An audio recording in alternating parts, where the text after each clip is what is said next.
आदाब, नमस्कार। The red mic में आपका स्वागत है। मैं हूं सौरभ शुक्ला। उत्तर प्रदेश के अलीगढ़ में 4 युवक उनको बेरहमी से पीटने का मामला सामने आया था। मामला 25 मई का था, जिसमें 4 युवक जो मुस्लिम समुदाय के थे, उन्हें हिंदू संगठनों के लोगों ने रोका और उनसे मांगे पैसे। और ये हम नहीं कह रहे हैं, ये एफआईआर में है पुलिस की। उनसे 50,000 रुपये मांगे और उनसे कहा कि 50,000 रुपये लाओ, नहीं तो तुम्हारे साथ मारपीट करेंगे। तुम्हारी जो ये गाड़ी है, इसमें तुम गौमांस लेके जा रहे हो। उन्होंने कहा कि भैया ये गौमांस नहीं है, ये भैंसे का मांस है और हम कागज़ के साथ ये मांस लाए हैं। इसका बिल हमारे पास है, परमिट हमारे पास है, कुछ भी गैर कानूनी नहीं है। फिर भी नहीं, 50,000 रुपये दो। अब 50,000 रुपये जब नहीं दिए तो 4 युवक, जिनका नाम कदीम, अली, अरबाज, इनको इतनी बुरी तरह पीटा गया, जिसमें खासकर ये 3 प्रमुख हैं।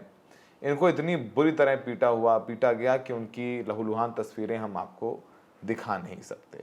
पूरी कहानी हमने आपको बताई भी थी, लेकिन जो अपडेट है वो आया है, क्योंकि वहाँ पर हल्ला हंगामा हुआ तो इन जो कथित गौरक्षक थे, इन्होंने वो पिकअप ट्रक भी पलट दिया कदीम, अली और अरबाज का, उसको आग के हवाले भी कर दिया और लात, घूंसों, डंडों, पत्थर से इन तीनों की पिटाई भी की। मौके पर पुलिस पहुंची और एसपी ग्रामीण पहुंचे तो उनके साथ भी इन लोगों ने बदजुबानी की, बयानबाजी की, घटिया बातचीत की और ये कहा कि ये गौमांस है।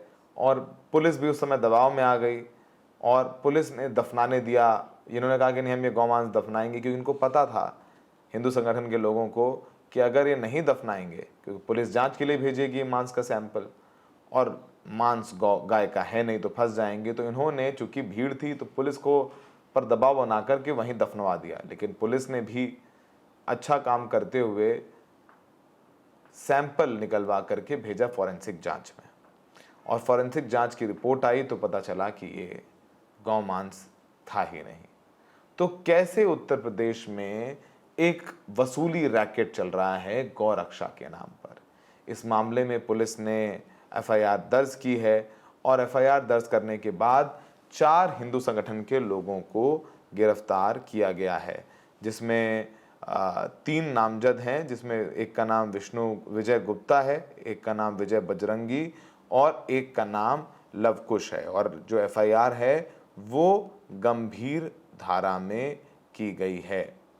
अब जो जांच में उसमें खुलासा किया है पुलिस ने, उसमें पता चला है कि जो हिंसक भीड़ का शिकार हुए वो मीट कारोबारी थे, उनके पास वैध लाइसेंस भी थे और वो अल तबारक मीट फैक्ट्री से मीट ला रहे थे। उनके पास से फैक्ट्री की रसीद भी मिली है। जांच में ये भी पता चला है कि मीट व्यापारियों पर हमला अचानक नहीं हुआ था, इस हमले के पहले साजिश रची गई थी। 50,000 वसूली के लिए मीट ले जा रही गाड़ी पर हमला किया गया, इससे पहले उसका पीछा किया गया, उसको रोका गया। और पुलिस के मुताबिक जब मौके पर फोर्स पहुंची तो पुलिसकर्मियों ने देखा कि आक्रोशित भीड़ ने चारों युवाओं को घेर रखा है, जिनमें 3 युवक गंभीर हालत में प्लॉट की दीवार से टेक लगाए बैठा था, चौथा पीआरवी गाड़ी के पास पड़ा था। लहूलुहान हालत में दीवार से सटे युवकों को भीड़ ने घेर रखा था। वहीं पीआरवी के सिपाही किसी तरीके से घायल युवक की रक्षा कर रहे थे।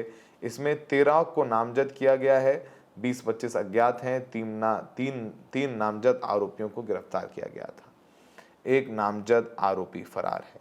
पूरा मामला जिले के हरदुआगंज थाने का है। इसमें जो पीड़ित हैं, ज़रा उनकी बात सुनिए। उनकी तस्वीर नहीं दिखा रहे हैं, हम आपको सिर्फ आवाज़ सुना रहे हैं, और सुनिए कि वो किस पीड़ा में हैं और कितनी तकलीफ़ में हैं और उनके साथ क्या हुआ है।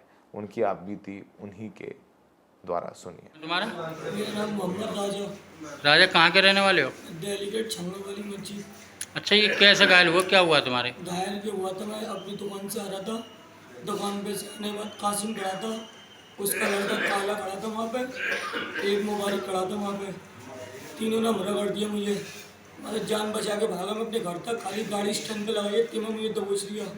और कासिम के हाथ में चाकू लगा हुआ था, मारते पे और ले में सिर में घुस गया। सिर में घुसने के बाद भाई से मैं क्या करना, भाई पूछो मत, भाई से मैं हाथ तक में गिर गया जी, चाकू लगा मेरे दिमाग में, 3 जनों ने मारा मुझे। अकेला था मैं, गाड़ी दुकान से आ रहा था, दुकान से कोई पुरानी रंजिश चल रही थी क्या? नहीं, कोई पुरानी कोई दुश्मनी नहीं, जिसके आ रहे कहने को वो हमारे कोई दुश्मनी नहीं है हमारी। तो झगड़ा किस बात पे हुआ तुम्हारा? कोई बात नहीं, आज से अगर हम 5-6 महीने पहले अपनी सास को अपनी साली को मार रहे थे, वो नशे में आ गए शराब पी के, तो हमारे घर वालों हमारे पापा को हमारे चिच्चा गाली बक रहे थे। 5-6 महीने पहले मैंने गई तुम्हारे ससुराल का मसला, तुम जिस ससुराल को गाली बको, तो हमारे घर वालों गाली क्यों बक रहे हो? तो उस टाइम पे ने अली बात कही थी, हम क्यों देख लेंगे, मैं जब देखी आई, जबकि अब देखी आई, वो दुश्मनी उन्होंने आज निकाल ली भाई से मुझसे। तो ये क्या दो कपड़े चेंज नहीं करे मैंने, मैं अपनी दुकान के वही कपड़े पहन रहा हूँ। क्या चीज़ मारी थी ये? चाकू मारा भाई साहब चाकू मारे हैं? जी, कितनी जगह लगे आपके? खाली एक ही जगह लगा तुम आप पे। और अब इस पूरे मामले में जाहिर सी बात है कि जो तस्वीरें हैं वो काफ़ी हृदय विदारक हैं, तकलीफ देने वाली हैं। समाजवादी पार्टी और AIMIM के कार्यकर्ताओं ने अलीगढ़ SSP ऑफिस के बाहर हंगामा किया, पुलिस पर दबाव बनाया कि आपने कार्रवाई क्यों नहीं की, उस वक्त ही क्यों आपने एक्शन नहीं लिया, ये सब सारी बातें हुई। इसके बाद नेताओं के अलीगढ़ पहुंचने का सिलसिला भी जारी है। पहले सोमवार को आज़ाद समाज पार्टी के प्रमुख सांसद चंद्रशेखर पहुंचे, तो मंगलवार को संजय सिंह और कांग्रेस भी एक डेलीगेशन लेके पहुंचा है, जिसमें ज़मीरुद्दीन शाह जो अलीगढ़ यूनिवर्सिटी के पूर्व चांसलर हैं, नजीम जंग जो दिल्ली के लेफ्टिनेंट गवर्नर रहे हैं, कुछ इंटेलेक्चुअल्स का डेलीगेशन लेकर के जाकर के वहाँ पहुँचे हैं।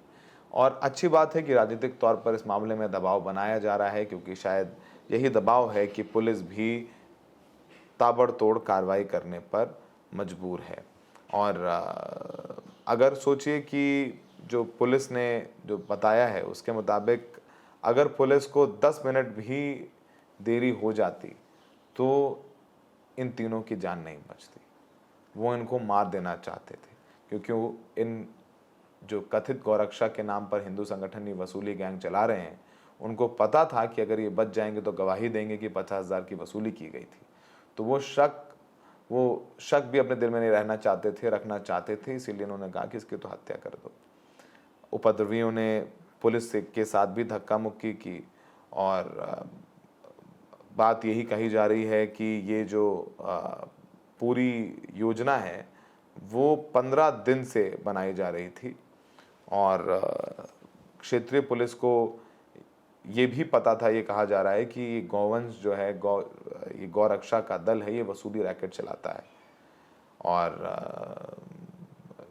उनको आइडिया था, लेकिन उन्होंने मीट कारोबारियों को इस बारे में सचेत नहीं किया। फिलहाल क्या कह रहे हैं जो नेता वहां पर पहुंचे हैं इस पूरे मामले में, उनको सुनिए। 3 मुस्लिम बच्चों को पीटा गया, ये भी 4, और ये भी एक सच है कि उन्होंने अपने कागज भी दिखाए, जहां से वो लेके आए वहां की पर्ची भी दिखाई, वो खुद में मीट व्यापारी है, ये बात भी उन्होंने सबके सामने रखी। लेकिन फिर भी एक भीड़ ने जिस तरह से उनके ऊपर टूट पड़कर, और उनकी हालत देखने के लिए भी मैं जाने वाला हूँ। अभी जब हम सीधे जा रहे थे पता लगा था कि डॉक्टर उनको चेक कर रहे हैं, इसलिए मैंने सोचा कि थोड़ा सा रुक जाते हैं। उनके सरों पे जिस तरह के घाव हैं, जिस तरह मुझे पार्टी के पदाधिकारी द्वारा बताया गया, उनके बॉडी पे जिस तरह के निशान है, जिस तरह की मारपीट उनसे की गई, मैं ये मानता हूं कि ये कानून व्यवस्था पे एक बहुत बड़ा धब्बा है। ये भी बताया गया कि पुलिस की मौजूदगी में सब चीजें हुई। अगर ये सरकार भीड़ द्वारा व्यवस्था चलाना चाहती है तो ये संविधान पे बहुत बड़ा हमला है। कानून व्यवस्था की चलाने की जिम्मेदारी एडमिनिस्ट्रेशन पे, पुलिस पे और सरकार के ऊपर है। कोई भी भीड़ किसी को मार दे, पीट दे, हालांकि ये सत्य है कि उन पर कार्रवाई हो जाएगी, लेकिन उन बच्चों को कहां से वापस लाएंगे, उनके परिवार का क्या होगा? पिछली कई ऐसी घटनाएं हुई हैं जहां धर्म के नाम पे, जाति के नाम पर या मीट के नाम पे लोगों की हत्या हुई है। हमारी पार्टी, हमारा संगठन इस बात से सहमत नहीं है।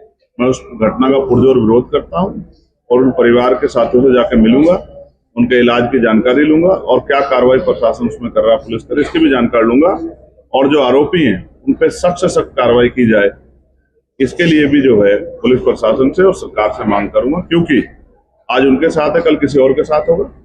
अगर हमने इस हिंसा को नहीं रोका, भीड़ द्वारा जो भीड़ की शक्ल में जो हिंसा की जा रही है, इसको नहीं रोका, तो कल किसी की भी जान को नुकसान हो सकता है। आप भी पत्रकार साथी हैं, आप भी जनता की आवाज उठाते हैं। किसी दबंग को, किसी सामंत को पसंद नहीं आया तो आप पे भी हमला कर सकता है। तो ये लोकतंत्र और संविधान पे जो हमला है, इस पे चुप रहना, इसको बढ़ावा देना। आपने इन नेताओं को भी सुना। इस मामले में पुलिस क्या कह रही है, उनको भी एक बार सुनना बहुत ज़रूरी है। अवगत कराना है कि आज दिनांक 24/5/25 को पनेठी साधु आश्रम मार्ग पर एक मैक्स गाड़ी को कुछ अज्ञात व्यक्तियों द्वारा गोवंश के संदेह में पकड़ लिया गया। वह मैक्स गाड़ी में सवार व्यक्तियों के साथ मारपीट की गई। पुलिस द्वारा उन सभी व्यक्तियों को वहां से निकालकर चिकित्सकीय उपचार हेतु अस्पताल भिजवाया गया, जहां उनका उपचार चल रहा है। वह सभी की हालत स्थिर बताई जा रही है। अवशेष की सैंपलिंग कराकर परीक्षण हेतु विशेष वाहक को मथुरा रवाना कर दिया गया है।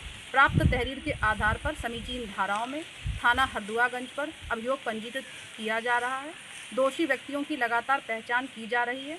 शीघ्र ही सभी की गिरफ्तारी सुनिश्चित की जाएगी। अन्य वैधानिक कार्रवाई की जा रही है। मौके पे शांति है। आपने पुलिस को सुना। आपको याद होगा घाटमी का भरतपुर जुनैद नासिर हत्याकांड। उन्हें भी कथित गौरक्षकों ने पकड़ लिया था।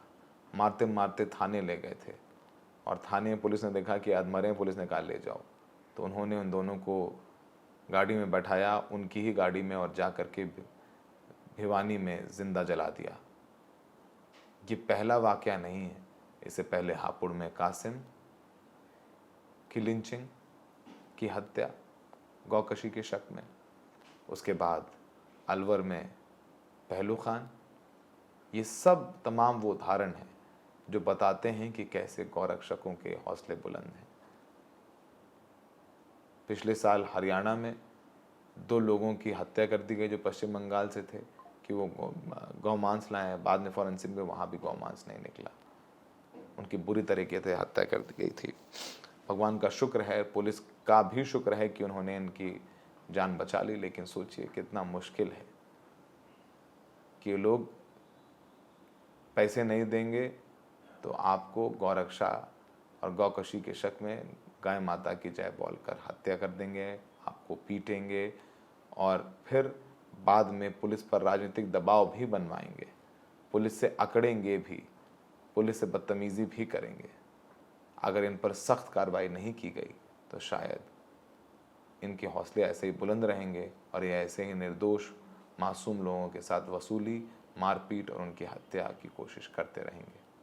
मैं देखने के लिए बहुत बहुत शुक्रिया।